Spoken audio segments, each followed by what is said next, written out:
Good evening, dear brothers and sisters in Riway, Philippines. A very warm welcome to be in attendance in today's leadership training seminar.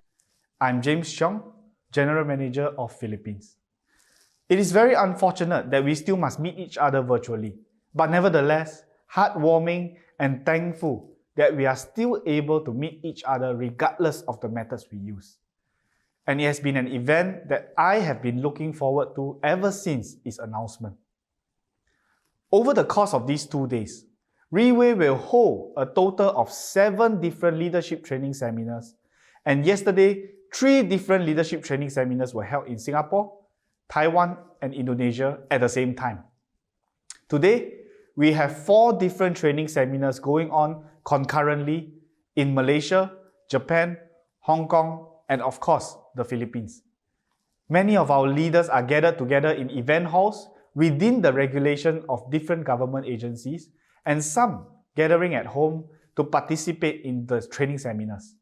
In total, throughout the course of these 2 days, tens of thousands of leaders are participating in this quarter's leadership training seminar. This time, the title of the training seminar in Philippines is To Excel. And to excel means to be superior to or to surpass in accomplishment or achievement. In other words, to be outstanding. And in Chinese, the title of this training seminar is 强手如云. What this means when translated to English is to describe the number of people who are outstanding. The amount of people who excel are like the countless number of clouds in the sky, a big number. And the number of elites in Riway is equivalent to the clouds in the sky. And in Riway, there are not only people who excel. The number of people who excel is huge. Just take a look at the recognition nights Riway organizes. The number of leaders going on stage to be recognized from just Diamond 1 star is quite a lot. Often we have to split into many groups. But among the many successful leaders in Riway, there are a group of leaders who are the elites, our team elites. Just one team elite night, thousands of team elite leaders are in attendance. And within this group, there are the elites of the elites, the strongest amongst the strong, our Team Elite Pegasus and Team Supreme. The big question is, how did they manage to become the strongest among the strong? How do they stand out amongst the elite? This is the reason why we are here, to learn and grow, to be able to understand and find out the secrets behind their success, to emulate their actions and become as successful, if not more successful than them. And for the past few months, I have been anticipating today's training seminar. I am equally as excited as you are. Not only am I the MC today, I will also be the closing speaker for today's event. But I am very honored and humbled to be accompanied by 3 extremely successful leaders. All 3 of them are Team Supreme Pegasus, one of the highest honors in Riway International. When I was planning and going through the arrangements and preparations of the training seminar, through my conversation with these 3 leaders, I felt that I have learned so many things, and they have been preparing their utmost best to share everything that has contributed to their success today with every single one of you. Without further ado, allow me to invite the first speaker for today. This speaker is someone most people are unfamiliar with, mainly because he only joined Riway less than 2 years ago. But within this short period of time, he has set records in Riway Philippines to be one of the fastest growing leaders in the past year, and has most definitely caught the attention of many leaders in Riway. He is also the cover page of our latest issue of Riway magazine. Here to share with us is Team Supreme Pegasus 3, ROLANDO PANIT.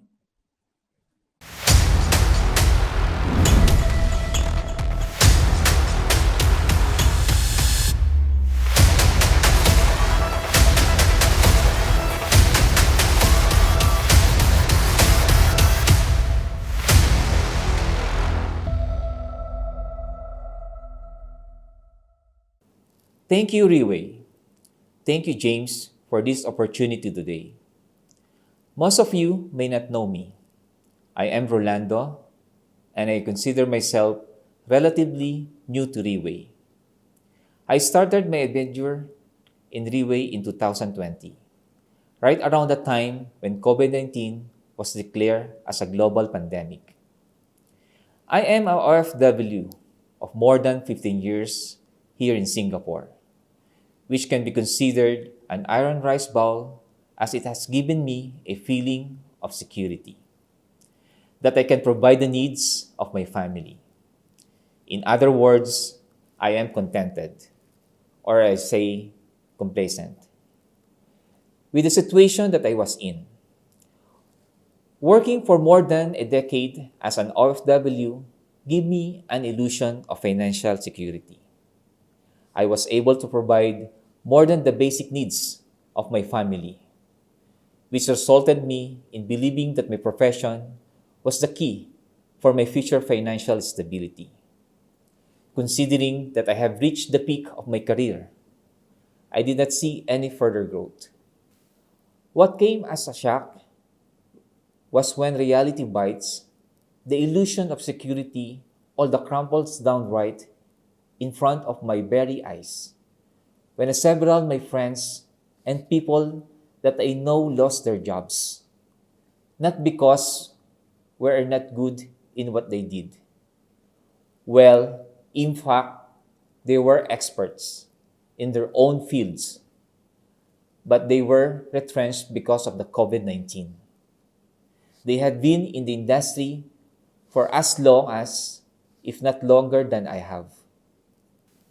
I was thinking that it was just a matter of time. I might be next. It is possible that at any moment, the career that I have been investing my time, hard work, and dedication it over the course of 20 years might be over. Will I wait for it? Is there any other opportunity for my career elsewhere? Now, I am in a dilemma.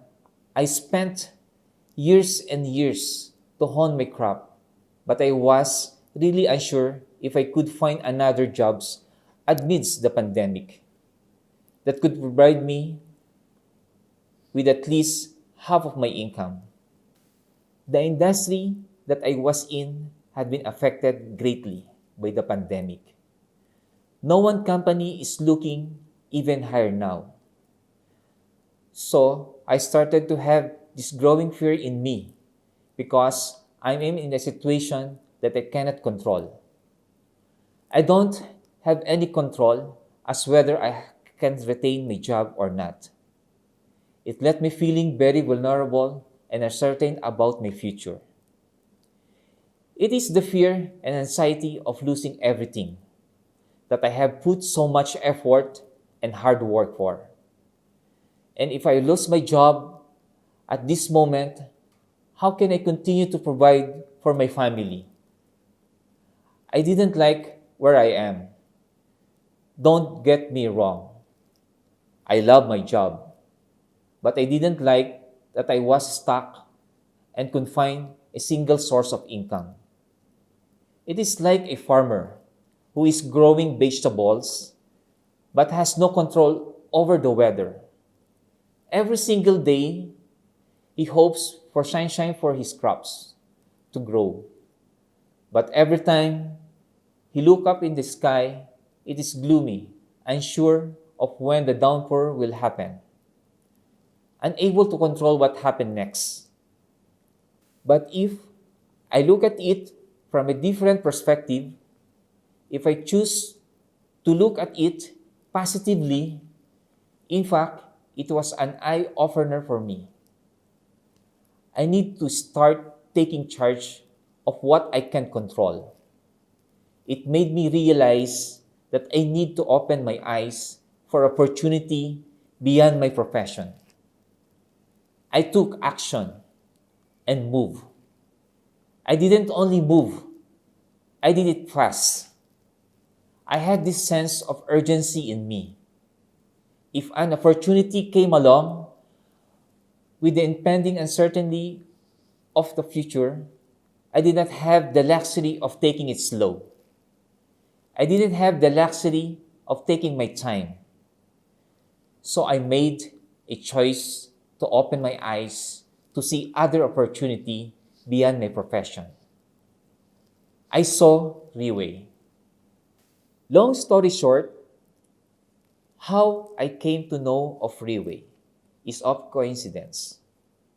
I met Jaden Nang on a flight from Philippines to Singapore.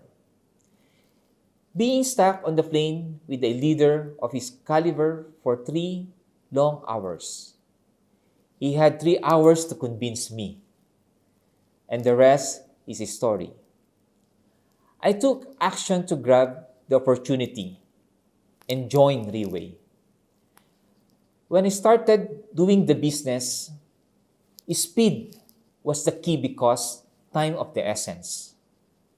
In just 6 months, I achieved Team Elite Pegasus. And short after 3 months, I achieved Team Supreme Pegasus 1. And in another 6 months, here I am as a Team Supreme Pegasus 3. Let me just give you an analogy. This is just hypothetical. Let's just say that you know someone who is wealthy.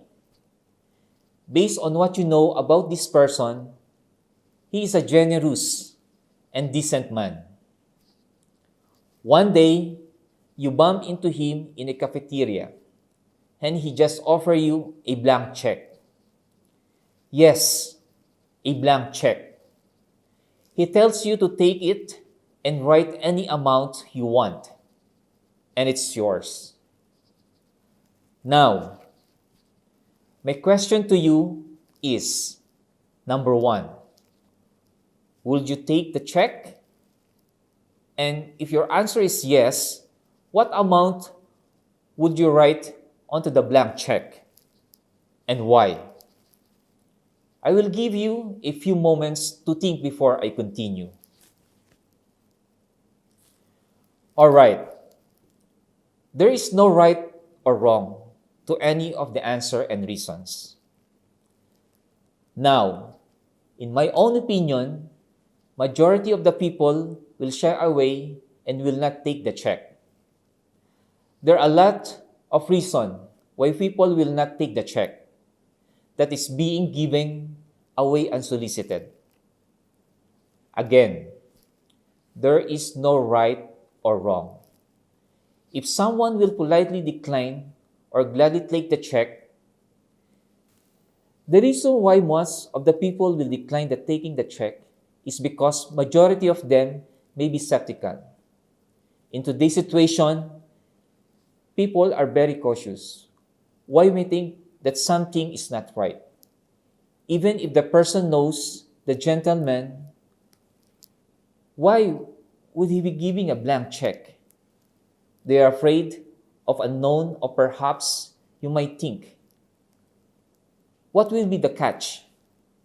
People are prone to be declined reward because of the unknown risk.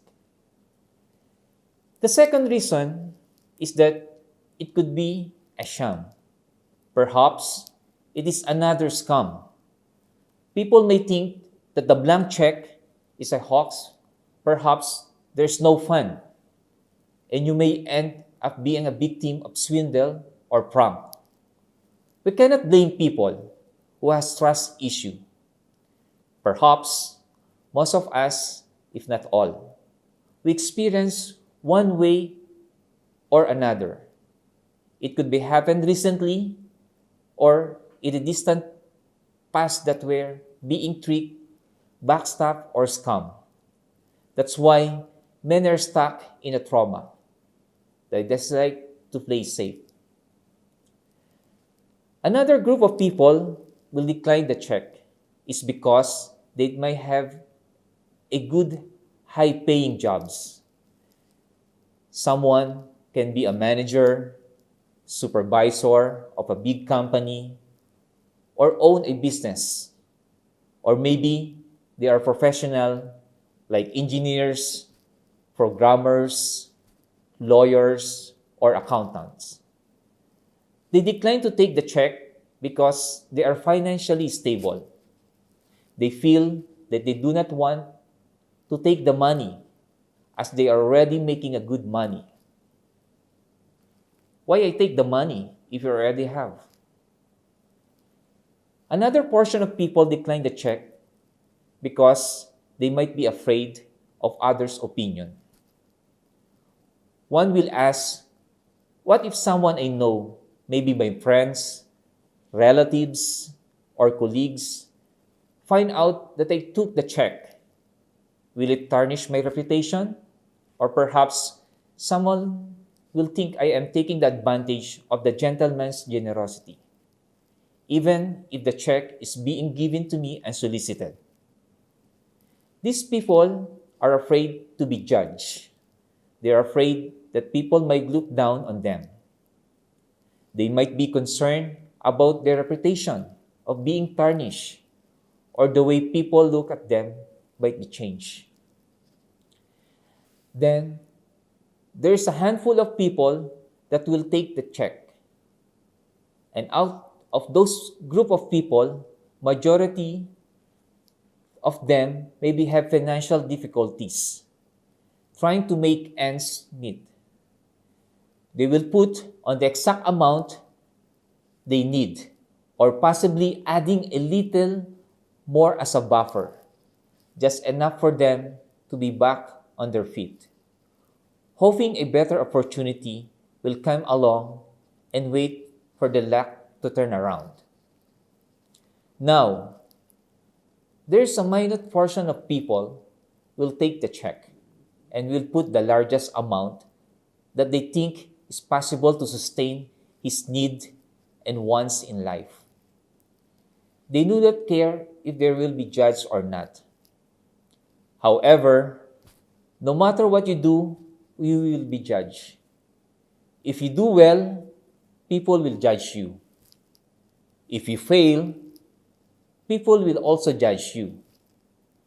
No matter what, you will be judged by society.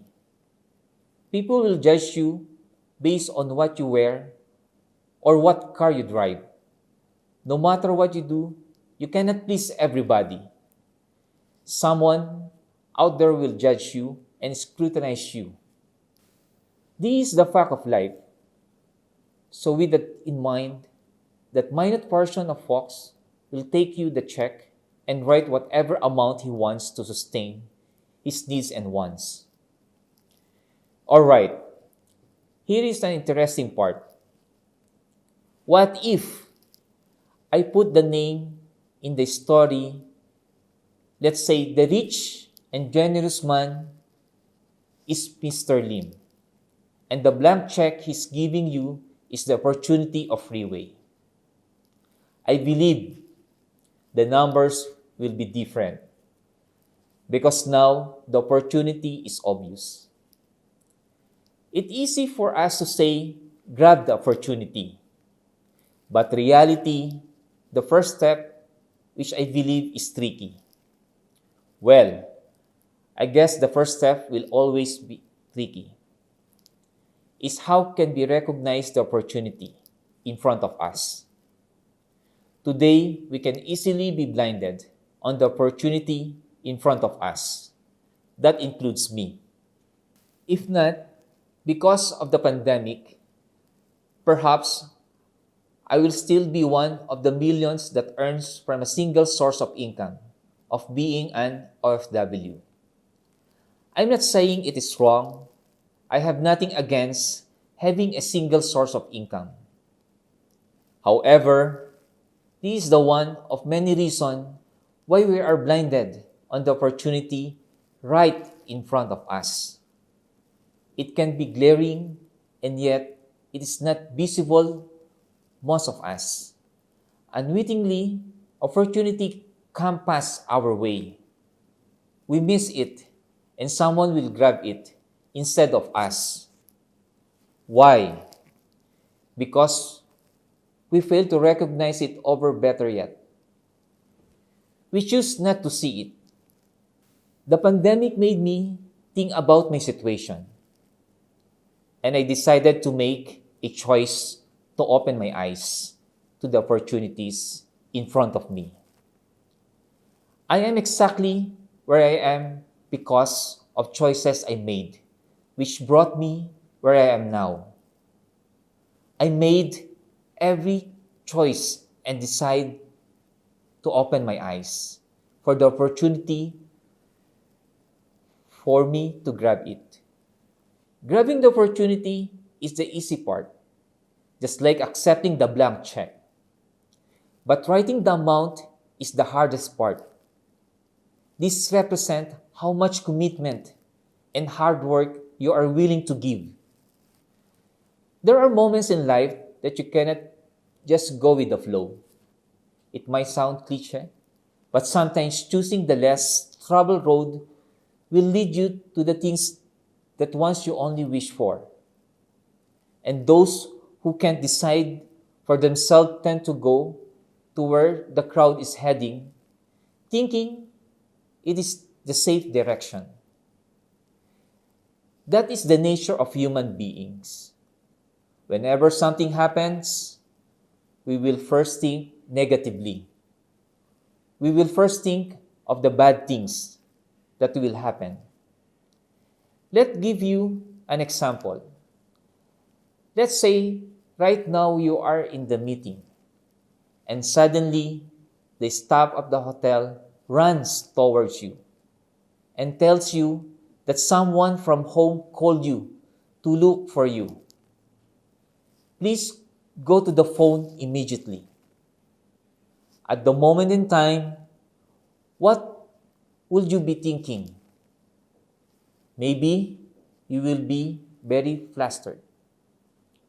Why are they looking for me so urgently? Did anything happen at home? Because the first thing that most people will think of is negative. But then again, must it be a bad thing that they are calling? Maybe they want to call you to congratulate you for attending this leadership training seminar. Maybe they call you to tell you to concentrate at the seminar and fight harder to achieve success. Or that they will look after your home for you. Did you obsessively think about the way that things could go right? Or did you obsessively think about the ways that things could go to the opposite?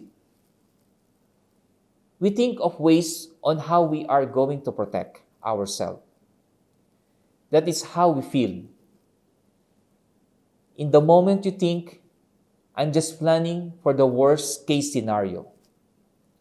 We tend to think all the possible ways that something could go wrong so that we can mitigate and prepare for it, not understanding that we are dwelling, sinking ourselves, and keeping our focus on all the ways that it could be go wrong.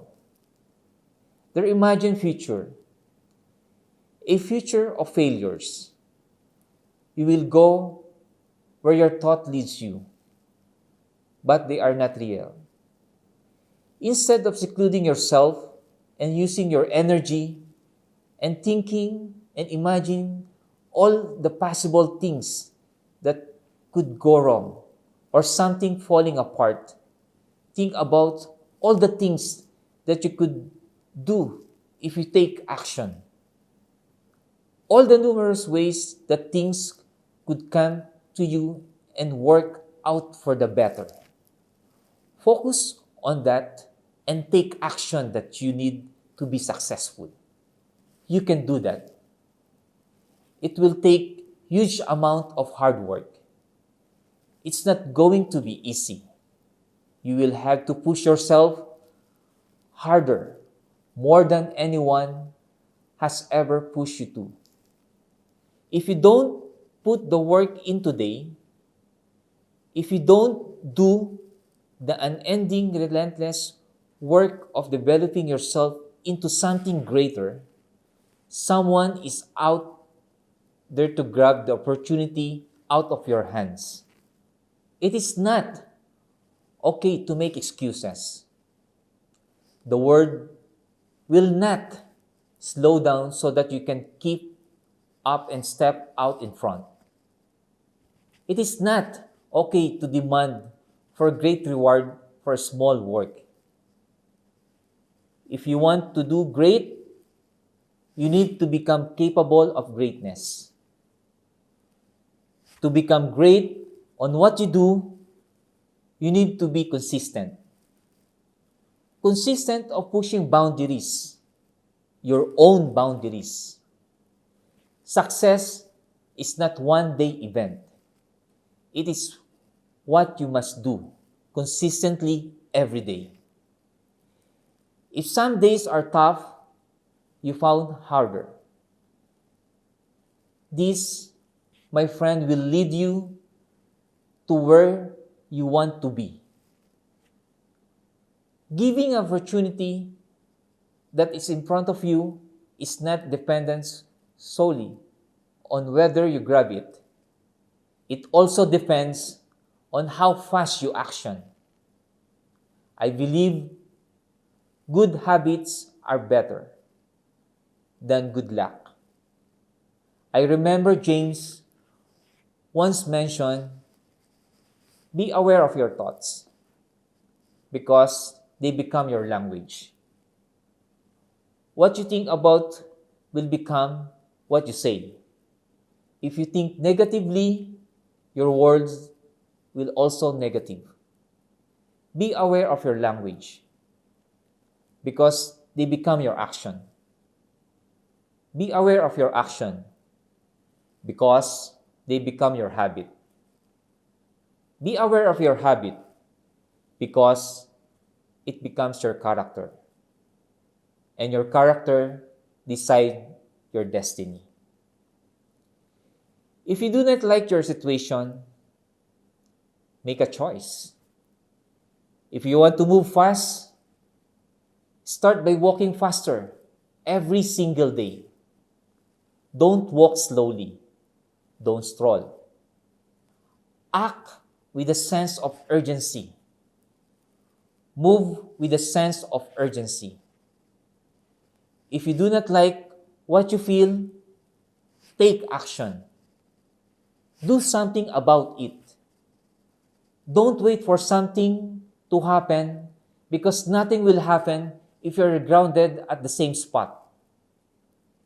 If you do not like where you are, move. Some may call it luck, but I call it decision. Some may call it destiny, but I call it choice. Some may call it triumph, but I call it dedication. Some may call it success, but I call it hard work. And now is the time to thrive. Now it's time to move. Now it's time to take action. If you do, then I will see you at the top. I am Team Supreme Pegasus 3, Rolando PANIT. Thank you very much.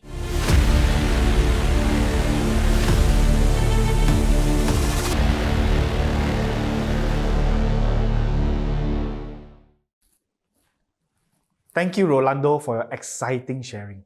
It is absolutely true. Speed is the key to success. Just like in Olympic sporting events, be it swimming or running, it will never be a competition of who is the slower one. It has always been and always will be an event of speed. The fastest will always triumph. The faster you are, the more successful you are. In the world today, everything is about speed. For example, internet. From 2G to 3G to now 5G. Each one getting faster than the next one. And slowly, the 2G and 3G is replaced, is eliminated. Today, if you want to be successful in Relay, you got to ask yourself, do you have the competitive spirit in you? Do you want to win? If you want to win, you will do what it takes to win, to overtake that person in front of you. Someone who is competitive, someone who wants to win, have no time to waste. They have no time to take it easy, and they have no time to find excuses. Once again, thank you, Rolando.